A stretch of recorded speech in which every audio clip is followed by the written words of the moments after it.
আবারও ইসরায়েলে ভয়াবহ ক্ষেপণাস্ত্র হামলা চালিয়েছে হুতি বিদ্রোহীরা। আরো বিস্তারিত জানিয়ে দিব। এদিকে ইউক্রেনের পুরো লুহানস্ক অঞ্চল দখলের দাবি রাশিয়ার। এবার ভারত ইসরায়েল মিলে অক্টোবরের আগেই পাকিস্তানে হামলা চালাবে দাবি রিপোর্টে। এদিকে পাকিস্তানের নিরাপত্তা বাহিনীর অভিযানে 2 সন্ত্রাসী নিহত। আরো জানিয়ে দিব, এবার ওয়াশিংটন সফরে যাচ্ছেন নেতানিয়াহু। এদিকে রাশিয়ায় ইউক্রেনের ড্রোন হামলা, নিহত অন্তত 3 জন। আবারও ইসরায়েলি হামলায় গাজায় নিহত আরো অন্তত 109 জন। এবং সর্বশেষে জানিয়ে দিব, এদিকে পারমাণবিক কর্মসূচি নিয়ে ইরানের বড় ঘোষণা। শুনছিলেন সংবাদ শিরোনাম, এখন বিস্তারিত। তবে তার আগে অনুরোধ থাকবে, এই ভিডিওতে একটি লাইক দিন এবং কমেন্টস করে জানিয়ে দিন আপনি কোন জেলা থেকে বা কোথায় থেকে আমাদের সাথে যুক্ত রয়েছেন। এবং সংবাদের সর্বশেষ গুরুত্বপূর্ণ আপডেট পেতে চ্যানেলটি সাবস্ক্রাইব করে আমাদের সঙ্গেই থাকুন। আবারও ইসরায়েলে ভয়াবহ ক্ষেপণাস্ত্র হামলা চালিয়েছে হুতি বিদ্রোহীরা। ইসরায়েলের ভূখণ্ড লক্ষ্য করে ফের ক্ষেপণাস্ত্র হামলা চালিয়েছে ইয়েমেনের হুতিরা। এরপর ইরান সমর্থিত হুতি গোষ্ঠীর বিরুদ্ধে তীব্র প্রতিশোধ নেওয়ার প্রতিশ্রুতি দিয়েছেন ইসরায়েলের প্রতিরক্ষা মন্ত্রী ইসরায়েল কাতজ। খবর রয়টার্সের। ইসরায়েলি প্রতিরক্ষা মন্ত্রী এক বিবৃতিতে বলেন, ইয়েমেনের ভাগ্য তেহরানের মতোই হবে। গত মাসের ইরান ইসরায়েলের 12 দিনের সংঘাতে ইরানের পারমাণবিক ও সামরিক স্থাপনায় হামলার কথা উল্লেখ করে এ কথা বলেন প্রতিরক্ষা মন্ত্রী। বিবৃতিতে আরো বলা হয়েছে, তেহরানের সাপের মাথা আঘাত করার পরে আমরা ইয়েমেনেও হুতিকে আঘাত করব। যে কেউ ইসরায়েলের বিরুদ্ধে হাত বাড়াবে সেই হাত কেটে ফেলা হবে। তবে হুতি গোষ্ঠীর ছোড়া একটি ক্ষেপণাস্ত্র প্রতিহত করার দাবি করেছে ইসরায়েল। এদিকে মঙ্গলবার রাতে প্রকাশিত এক বিবৃতিতে ইসরায়েলের ক্ষেপণাস্ত্র হামলার দায় স্বীকার করেছে হুতি গোষ্ঠী। হুতির সামরিক মুখপাত্র ইয়াহিয়া সারি বলেছেন, হুতি ইসরায়েলের বিমানবন্দর এবং অন্যান্য সংবেদনশীল লক্ষ্যবস্তুতে 4টি হামলা চালিয়েছে। এদিকে ইউক্রেনের পুরো লুহানস্ক অঞ্চল দখলের দাবি রাশিয়ার। ইউক্রেনের পুরো লুহানস্ক অঞ্চল দখল করেছে রুশ বাহিনী, এমনটাই দাবি করেছে এক রুশ কর্মকর্তা। ইউক্রেনের লুহানস্ক অঞ্চলে নিযুক্ত রুশ কর্মকর্তা লিওনিড পাসেসনিক বলেছেন, রুশ বাহিনী যে অঞ্চলটি দখল করে নিয়েছে তা 2022 সালের সেপ্টেম্বরে ইউক্রেন থেকে রাশিয়া যে 4টি অঞ্চল সংযুক্ত করেছিল তার মধ্যে একটি। তবে এই দাবির যদি নিশ্চিত হয় তাহলে 3 বছরেরও বেশি সময় চলা যুদ্ধে লুহানস্কই রাশিয়ার সম্পূর্ণরূপে দখল করা প্রথম ইউক্রেনীয় অঞ্চল হবে। লিওনিড পাসেসনিকের দাবির বিষয়ে কিয়েভ থেকে তাৎক্ষণিকভাবে কোনো মন্তব্য করা হয়নি। এর আগে গত 20 জুন সেন্ট পিটার্সবার্গ অর্থনৈতিক ফোরামে পুতিন জানান, তিনি ইউক্রেনের পুরো ভূখণ্ড রাশিয়ার অন্তর্ভুক্ত করতে চান। পুতিন বলেন, আমি বহুবার বলেছি রুশ ও ইউক্রেনীয় জনগণ এক জাতি। এই দৃষ্টিকোণ থেকে পুরো ইউক্রেনই আমাদের। তিনি আরো বলেন, রুশ সেনারা যেখানেই পা রাখে তাই রাশিয়ার। সূত্র বার্তা সংস্থা মেহের নিউজের। এবার ভারত ইসরায়েল মিলে অক্টোবরের আগেই পাকিস্তানে হামলা চালাবে দাবি রিপোর্টে। ইসরায়েল ইরানের 12 দিনের যুদ্ধ শেষ হয়েছে, কিন্তু এই যুদ্ধ একটি নতুন যুদ্ধের পরিকল্পনা সামনে এনেছে। তা হলো পাকিস্তানের বিরুদ্ধে ইসরায়েল ও ভারতের নতুন যুদ্ধের পরিকল্পনা। পাকিস্তানের বিরুদ্ধে ইসরায়েল ও ভারতের গোপন পরিকল্পনার কিছু প্রমাণও এরই মধ্যে পাওয়া গেছে।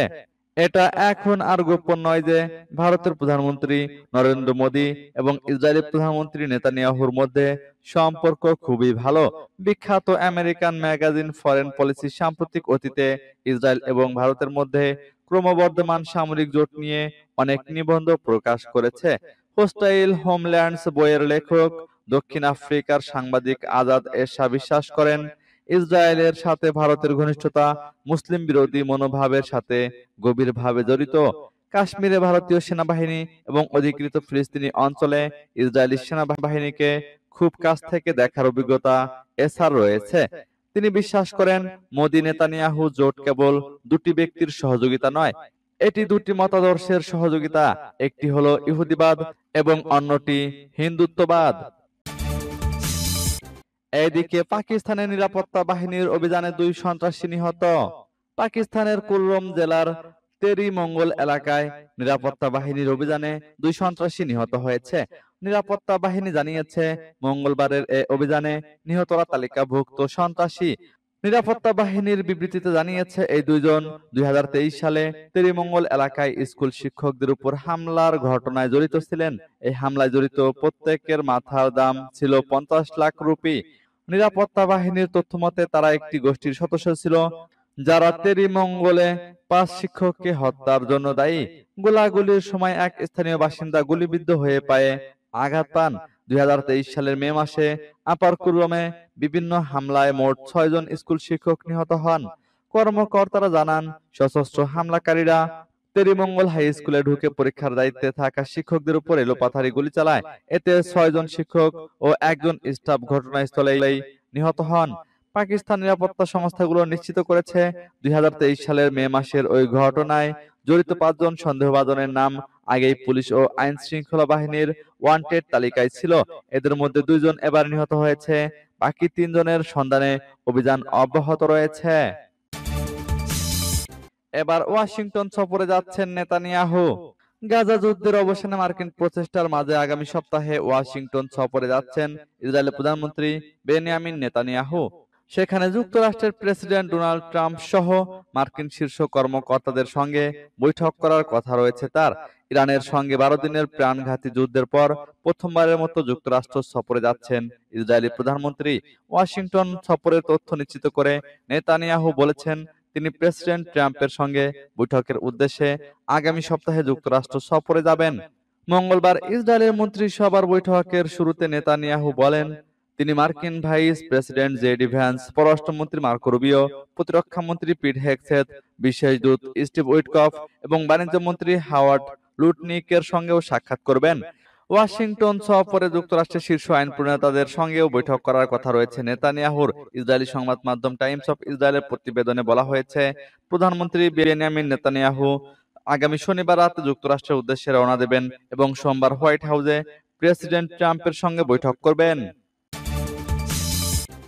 রাশিয়ায় ইউক্রেনের ড্রোন হামলায় 3 জন নিহত এবং 45 জন রাশিয়ায় ইউক্রেনের ড্রোন হামলায় 3 জন নিহত এবং 45 জন আহত হয়েছেন।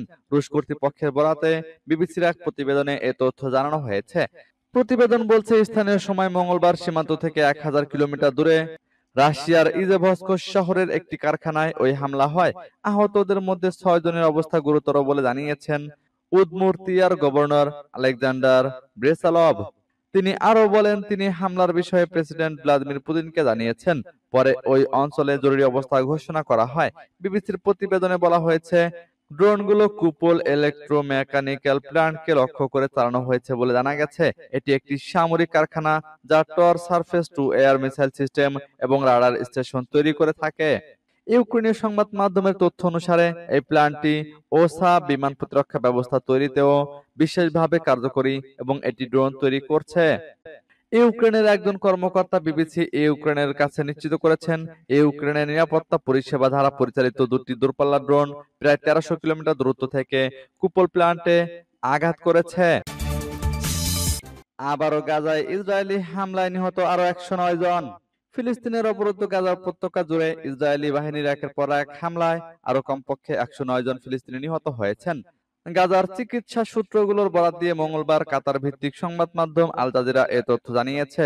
নিহতদের মধ্যে ছিলেন 16 জন ক্ষুধার্ত ত্রাণ প্রত্যাশী, যারা ইসরায়েল ও যুক্তরাষ্ট্র সমর্থিত বিতর্কিত সংস্থা গাজা হিউম্যানিটেরিয়ান ফাউন্ডেশন পরিচালিত ত্রাণ বিতরণ কেন্দ্রে সমবেত হয়েছিলেন। সেখানে ইসরায়েলি সেনারা ভিড় করা মানুষজনের উপর গুলি চালালে তারা নিহত হন। এদিকে যুক্তরাষ্ট্রের প্রেসিডেন্ট ডোনাল্ড ট্রাম্প দাবি করেছেন, ইসরায়েল 60 দিনের একটি যুদ্ধবিরতির জন্য প্রয়োজনীয় শর্ত মেনে নিতে সম্মত হয়েছে। নিজের সামাজিক মাধ্যম ট্রুথ সোশ্যালে দেওয়া এক পোস্টে ট্রাম্প লেখেন, যুক্তরাষ্ট্র সব পক্ষের সঙ্গে মিলে গাজা যুদ্ধ বন্ধে কাজ করবে এবং হামাসকেও এই প্রস্তাব গ্রহণের আহ্বান জানাচ্ছি। জিএইচএফ গত মে মাসের শেষ দিকে সীমিত ত্রাণ বিতরণের দায়িত্ব নেওয়ার পর থেকে তাদের কেন্দ্রগুলোতে প্রায় 600 জন ফিলিস্তিনি নিহত হয়েছেন। সূত্র আল জাজিরার। এদিকে পারমাণবিক কর্মসূচি নিয়ে ইরানের বড় ঘোষণা। আন্তর্জাতিক পারমাণবিক শক্তি সংস্থার সঙ্গে সব ধরনের সহযোগিতা বন্ধের ঘোষণা দিয়েছে ইরান। দেশটির প্রেসিডেন্ট মাসুদ পেজেশকিয়ান এই ঘোষণা দেন। বুধবার রাষ্ট্রীয় সংবাদ মাধ্যম প্রেস টিভির বরাতে কাতার ভিত্তিক আল জাজিরা এই খবর দিয়েছে। এদিকে ইরানের আধা সরকারি বার্তা সংস্থা তাসনিম নিউজ এজেন্সি জানিয়েছে, সম্প্রতি পার্লামেন্টে পাশ হওয়া একটি আইনে আইইএর সঙ্গে সম্পর্ক ছিন্ন করার নির্দেশনা ছিল, যেটি প্রেসিডেন্ট এখন অনুমোদন দিয়ে কার্যকর করেছেন। ফলে দেশটির সরকারের জন্য আইইএর সঙ্গে সব ধরনের সহযোগিতা বন্ধ রাখা এখন আইনত বাধ্যতামূলক। বিশ্লেষকদের মতে এই পদক্ষেপ পারমাণবিক পর্যবেক্ষণ ব্যবস্থায় বড় ধরনের বিপর্যয় ডেকে আনতে পারে এবং তেহরানের পরমাণু কর্মসূচি ঘিরে আন্তর্জাতিক উদ্বেগ আরো বাড়াবে। ইসরায়েল ও যুক্তরাষ্ট্রের সঙ্গে সাম্প্রতিক সংঘর্ষের পর ইরান ও জাতিসংঘের পারমাণবিক শক্তি সংস্থার মধ্যে সম্পর্ক আরো অবনতির দিকে যায়। উল্লেখ্য, গত 13 জুন ইরানের একটি সামরিক ও পারমাণবিক গবেষণা স্থাপনায় বিমান হামলা চালায় ইসরায়েল। এর জবাবে তেহরানও ইসরায়েলে লক্ষ্য করে ড্রোন ও ক্ষেপণাস্ত্র ছোড়ে। সংঘাতের এক পর্যায়ে ইসরায়েলের পক্ষ নিয়ে যুক্তরাষ্ট্র ইরানের 3টি পারমাণবিক স্থাপনায় বোমা হামলা চালায়।